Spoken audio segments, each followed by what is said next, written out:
So, a little bit of a different change in topic here.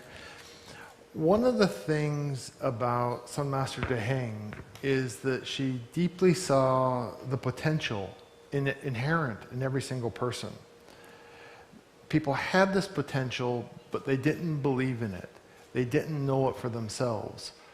So much of what she spent her time doing was teaching people and trying to get them in touch with this, trying to lead them one step further towards realizing it for themselves.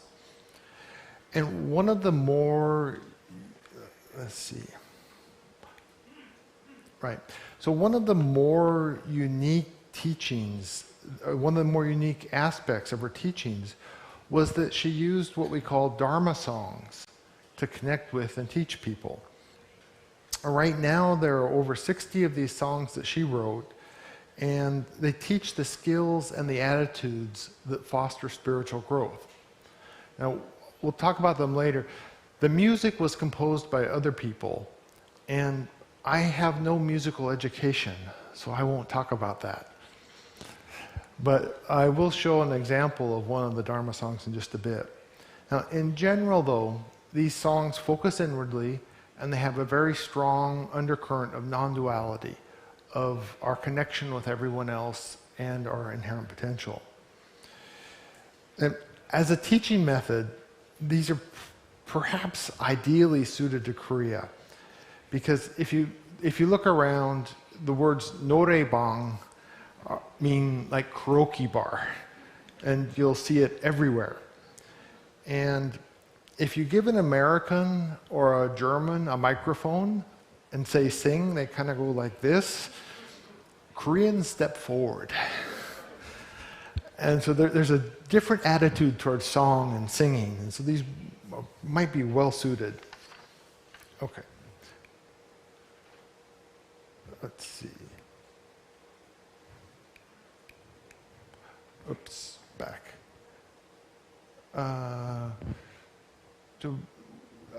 여기 비디오가 어떻게 돼요? 촬영?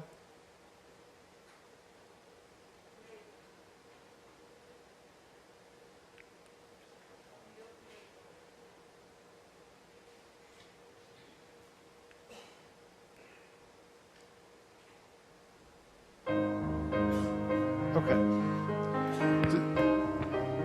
This is a kind of a standard choir performance of one of the Dharma songs.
Okay.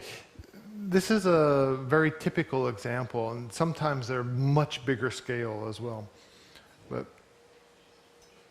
let's see. Okay. Okay, the earliest recorded Buddhist song in Korea is actually from the 7th century. And this was a song that the great monk Wonhyo made and sang. We just know the title, and the title was Unhindered. And it probably mimicked a farmer's song or a working song, but because we just don't have many records from that era as to how frequently this was happening. Most of the records involve the doings of kings, and so how the ordinary people lived wasn't as well recorded. In the early 20th century, though, we started to see a lot of Buddhist hymns. I call them hymns because they were modeled directly on the Christian church hymns. Now, and they used the same melodies with Buddhist words set to them. And the ironic thing is a lot of them came with Japanese Buddhist missionaries.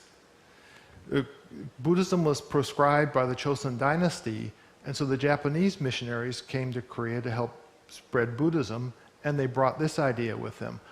But also the early Christian missionaries were quite active in Korea, and so I think people naturally saw the people in the churches singing hymns and thought, hey, let's try that. And it didn't get a lot of traction until after the Korean War and after the 1960s when things began to settle down a bit. But in the 1970s, there was an explosion of composers, classically trained composers, who were developing these Buddhist songs and Buddhist lyrics. One of the famous ones actually became the first choir director here at Hanmaum Sonwon in the 1980s. And his name is So Chang-up. And that was actually his son that was directing the choir in the video. Okay. The other interesting thing is that if you look at the movement to translate the Buddhist ceremonies and texts from the Chinese character Hanmaum versions into the modern vernacular Hangul, it parallels the development of Buddhist songs. In the 1910s, 1920s, the 1950s and 60s and 70s, you saw this movement to translate ceremonies into vernacular language. And the interesting thing is, it was often the same people doing these translations as who were also working at doing Buddhist songs. So we see the very famous Yongsong Snim in the 1920s. In the 1950s and 60s, we had Unho Snim, who worked very diligently to translate books into Korean. And then the founder of this center, Daehaeng Snim, Seon Master Daehaeng, who also translated the daily ceremonies and sutras into Hangul. And there's an interesting connection there between the people who do one tended to work on the other one as well. Okay. So today, assuming I don't use up all my time, I'd like to briefly look at 4 major Dharma songs by Daehaeng Snim. And I've selected these as giving a general overview of different ideas and concepts. The Mind of All Buddhas is the very first one, but it also emphasizes our inherent potential. Live Magnificently is one of the most popular ones. It's probably in the top 3 most used Dharma songs, and it teaches about habit energy and the consciousnesses of the lives that make up our body. Completing Myself teaches about basic spiritual practices and attitudes that foster growth. And The Life of a Great Being belongs to a very small category of songs that don't really teach much, but instead describe the life of a person who's very deeply awakened, describes how they function. Okay. I suspect the translator is having to speak very quickly to catch up with me today, so I'll take a breath then. All right. So The Mind of All Buddhas is the very first Dharma song that Seon Master Daehaeng wrote in late 1970s. The mind of all Buddhas is my one mind. The great functioning of all Buddhas is the functioning of my one mind in daily life. The body of all Buddhas is the body of every sentient being. The love and compassion of all Buddhas is the love and compassion of all sentient beings.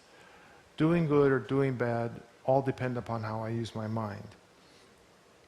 Now, one of the things about this is that she's telling people, when she first started teaching people, the biggest problem she ran into was people didn't believe in their own inherent light.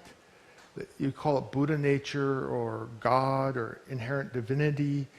People didn't have faith in this. They had such a desire, habit and so much suffering, they tended to see good things as coming from outside themselves.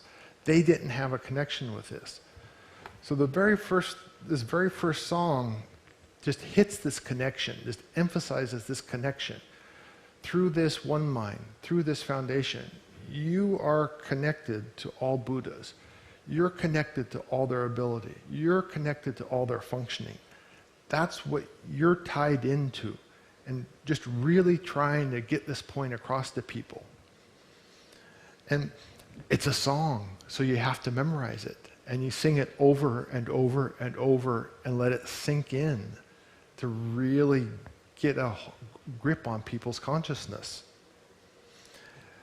One of the interesting things here is she uses the word my one mind to describe this non-dual whole. And you're like, well, wait a minute, my, your, that doesn't quite fit. But what she's doing here is very interesting because she's it's an extra chance to drive home that idea that you're connected to it. If you just say one mind, then people who are already on a very expecting something outside themselves, they drift into viewing one mind as being something separate from them. And so she's really driving home that idea. It's not separate. It's not separate.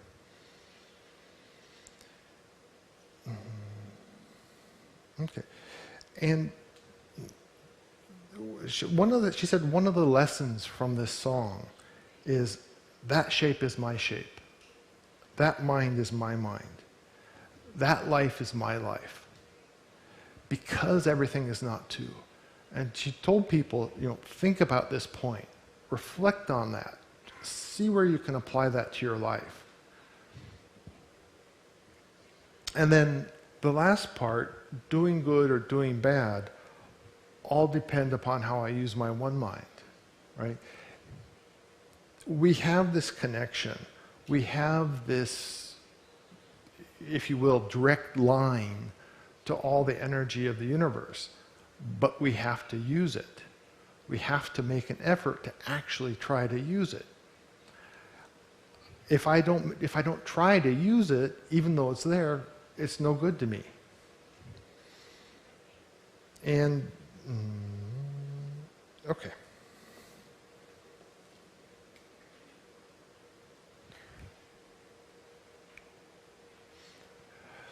One of the interesting things about Daehaeng's Dharma songs versus traditional Korean Buddhist Dharma songs is that she gave the name of her songs Sambopga, or Songs of the Principles of Sun, or Zen, Chan. Whereas the normal Korean word was Chambulga, or Songs of Praise of the Buddhas and Bodhisattvas. So right there you can kind of see the difference in attitude, where it's like we're not praising somebody, we're not extolling somebody else's virtues. We're saying, this is what you need to do to realize your own inherent light.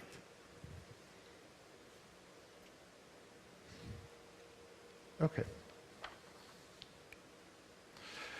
So the second song I'd like to look at is called Live Magnificently.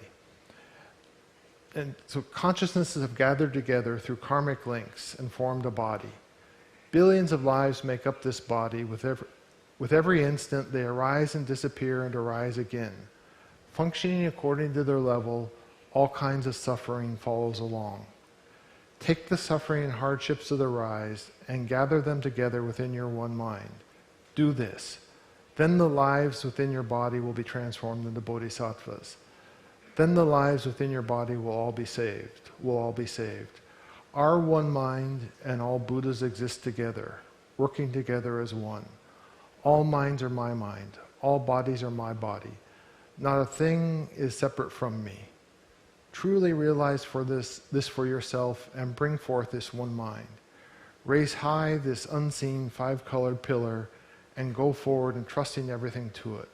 Live magnificently through all of life's ups and downs. Live magnificently. Live magnificently. In this song, Seon Master Daehaeng emphasizes the idea that the consciousnesses of the lives within our body, and these are the states of consciousness that we've experienced as we've evolved over eons. This is kind of an interesting concept, and it has some parallels in traditional Buddhist thought, but to briefly look at it, give a simple overview. She's saying that when we encounter something, it's as if our mental reaction to that is re-recorded. We re-record that and we input that within us. And it sits there until it arises again. Sometime in the future, according to whatever circumstances. And then you can see this for yourself if you've ever had two completely opposite thoughts at the same time. I need to exercise and lose weight. Oh, some Pringles potato chips would taste really good right now. Like at the same time. It's like, wait a minute, what? But if you look at these thoughts as being separate recordings from some time in the past, then it makes sense why you can have completely opposite thoughts at the same time. Right. And Seon Master Daehaeng said that when these thoughts arise, if we just react to them, if we just unthinkingly react to them, then what we're doing is we re-record this. We re-record this energy with a little bit extra. So they tend to become stronger and stronger over time. But now they arise from within us. And so if I suddenly feel angry, if I suddenly feel sad, if I suddenly feel happy, the tendency is to look around me and say, why do I feel this way? And it's like, oh, it's because of this, it's because of that. And so we make the mistake of blaming somebody else, blaming the circumstances, and attributing that. And that, again, causes a whole nother chain of problems. But what Seon Master Daehaeng is saying with this song is that it's because of these karmic states of consciousness, that because they gather together and they cause us to be reborn with a body that matches the level of their existence. So if I live a very high level life, that's the direction I tend to move in. But the problem is I have these karmic states of consciousness that I've created over the course of my evolution.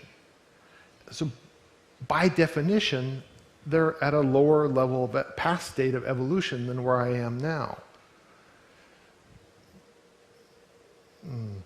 So it's like, I've evolved to this level, but I still get states of consciousness at this level, and it's not pleasant. I'm trying to move beyond that, and I keep getting drugged back by habits and thought energy from an earlier era. Now, the thing is, though, instead of just reacting to these, if instead we entrust them, if we let them return them inwardly, they dissolve. Instead of re-recording them, we make a blank recording. Now, the implication of this idea of karmic states of consciousness is that since we've made them, we have the power to unmake them. We fully have the power to create something else. It's not in somebody else's hands. I'm the one who made this, so I'm the one who can do something about it. Further, I'm the one, now that I know about this, who has to take responsibility to deal with this. It's not going to happen by somebody else doing something for me. The last point I'll make about this song is that Daehaeng Sim said, in Buddhism, we talk about saving all beings, right? And people automatically assume other people, other creatures. But Daehaeng Sim said the first lives you have to save are the lives within you. If you take these states of consciousness, of the lives within you, and you turn them around, you're helping them evolve. By exposing them to your fundamental mind, you're raising their state of awareness. In that sense, they're evolving. Okay. Let me take a quick look at the history of Seon Master Daehaeng's Dharma Songs. There are currently 66 Dharma Songs by Seon Master Daehaeng. And the first one was The Mind of All Buddhas, and that was in the late 1970s. And these contents came from her Dharma talks. Sometimes they were poems she gave, sometimes they were just verses.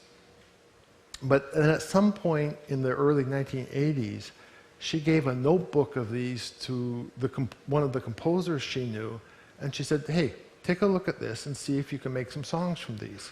And invite your other friends who are composers and see if there's something interesting here for you. And so by the 1987, when the Sun Center published its first ceremony book, there were 10 Dharma songs in the back. I think another 10 they were using that weren't published.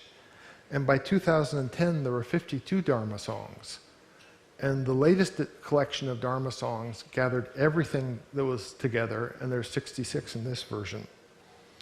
Not only are they sung by the choir, but they're also sung as part of regular ceremonies for the dead, a cappella, no instruments.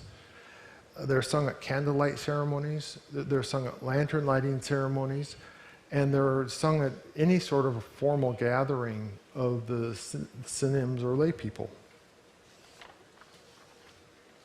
Okay. The third song is called The Path of Completing Myself. And this is a straightforward song about spiritual practice. Entrust everything that confronts you to one place. When things don't go well, return them to the one place. With this intention, make things work out for the best. Make things work out for the best. Return every kind of thing this way. This is the most basic aspect of Daehaeng Sinam's teachings about spiritual practice. Have faith in your fundamental mind, your Buddha nature, and keep entrusting everything that comes up to that. Keep working at that. Then,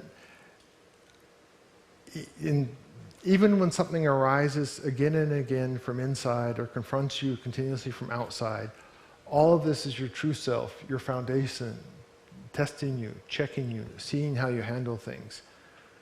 Even when things overwhelm you, don't be scared. Don't get caught up in like or dislike. Just take it all as part of your life, as part of your practice, and so respond to others gently. Speak to others gently. Let go of everything to this wise one mind. This one, okay. I'm running out of time, so I will not go into as much detail as I would like. But the idea that no matter what comes, just face it bravely. Don't be shaken, don't be scared, do your best and face it bravely. And again, don't blame other people. If you have to, think of it as, this is my true self testing me. If you view something like this, if you have one problem and you think, oh, this is Professor Yang just harassing me, you'll have one reaction. Instead, if you think, this is my true self testing me, the reaction is completely different, right? If I'm reaching under here and I just whack my head, I just kind of, ow, okay, and I forget about it. If somebody else were to hit me the same extent, it'd be like, I'm going to get you, buddy, right? Just hatred.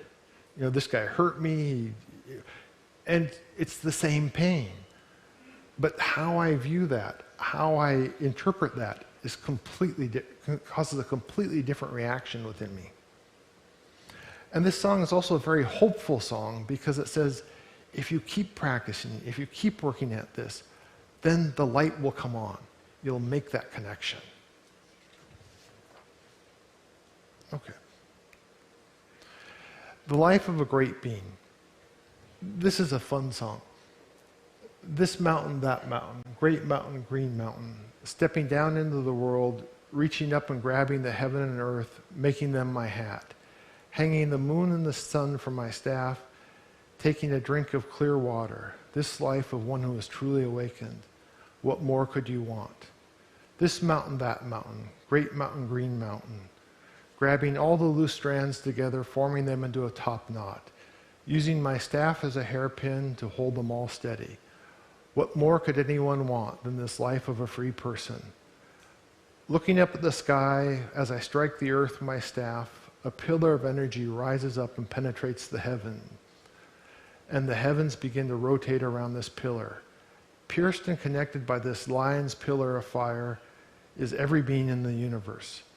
Taking care of worlds as they arise and disappear is just a moment in this life of a truly awakened one. Oh, so magnificent. So this is one of those songs that talks about the ability of a person who's truly awakened.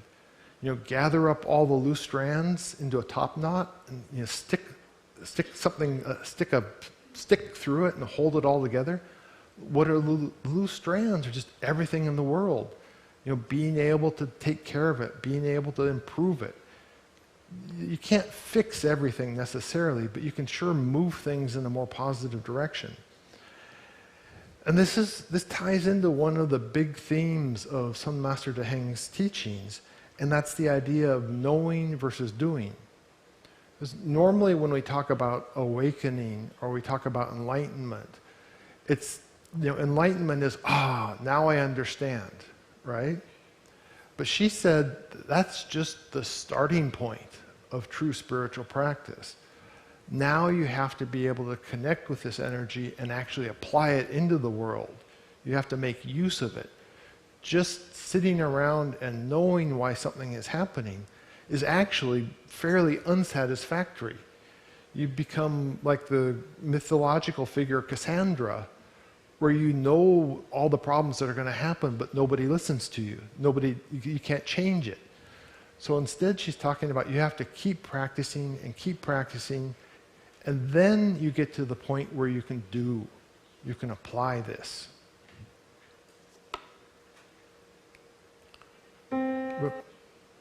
Okay, so I have two separate sets of conclusions about what Dharma Songs teach us about connecting with other people and Buddhist outreach.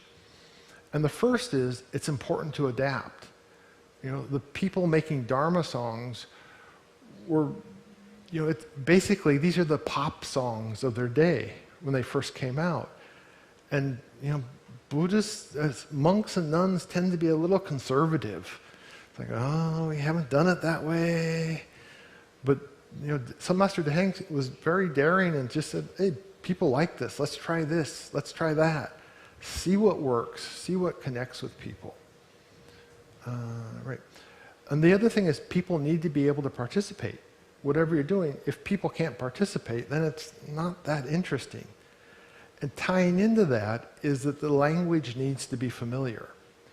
In Korea, the issue we have is that most of the ceremonies for a long time have been in the Sino-Korean Chinese characters. And basically very, very few people understand them comfortably. You know, very, very few people can just hear that and follow it like you were having a conversation. Instead, if you want to connect with people these days, you need to be speaking vernacular, Hangul. Then people understand you. Then they pick up the ideas. Then they get the motivation and the inspiration.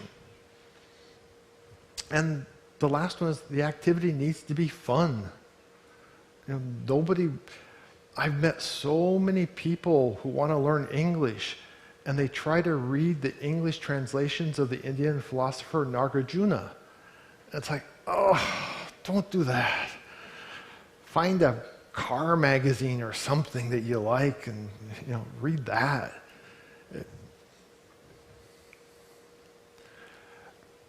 So my second conclusion is that these Dharma songs are a huge resource for they're resource for teachings about spiritual practice, but they're also a great resource for potential research. As I was preparing this, I wanted to do a general introduction, but I felt like, I can do a paper about just this song. Oh, that song, there's a thesis or a dissertation right there. It's like, resist. Right. And the other thing is, the very last point is, because of the way the Dharma songs have been used at the center, they were used at the end of the Dharma talks, and the choir group formed very organically, and they started developing the music for the choir very organically. That's the most common style we have nowadays. But it doesn't have to be that style, right? You can have simpler melodies. You can have just one person with a guitar doing something folk style. You can do anything. And especially in translation, the words, the foreign words and syllables don't match up with the Korean music anyway. So if you do a good translation, then you need new music for it. And the music can be any style. Like Seon Master Daehaeng did, let's adapt, let's experiment and come up with different styles of music. All right, thank you for your patience.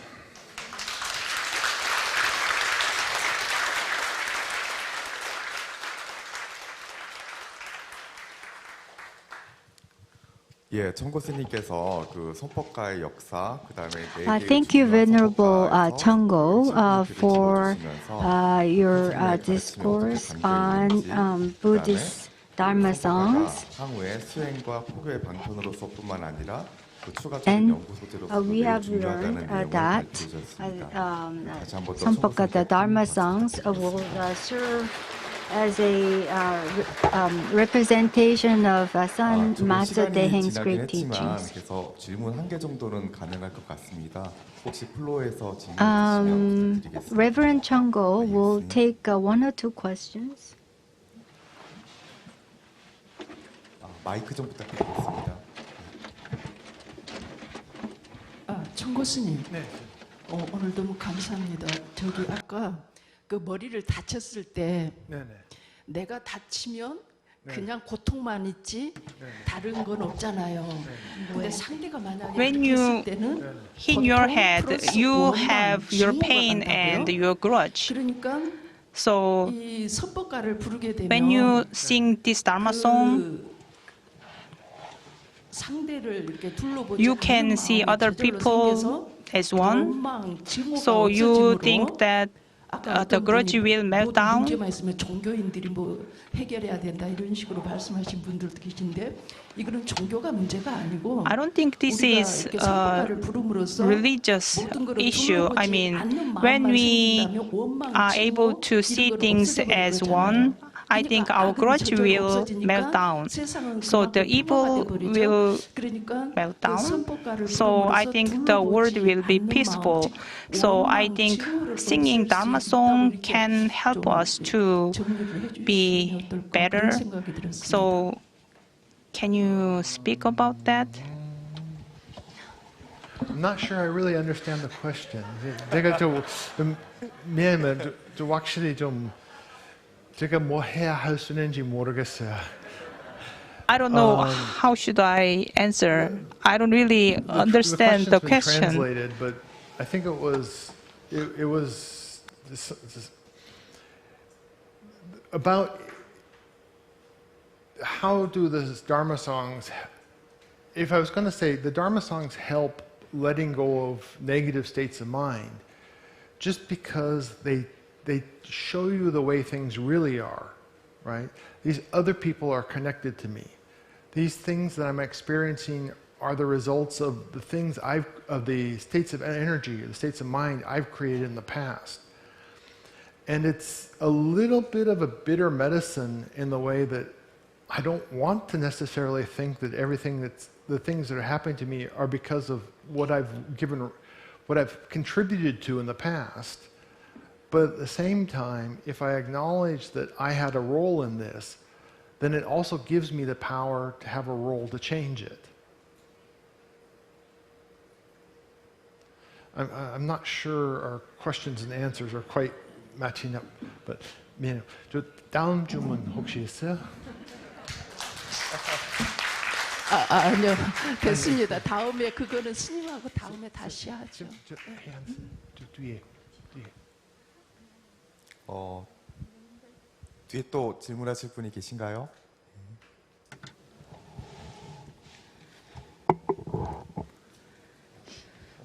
오케이. 자, 그러면 이제 이것으로서 그 청고스님의 발표를 모두 마치도록 하겠습니다. This will conclude the Reverend Chong's discourse, speech.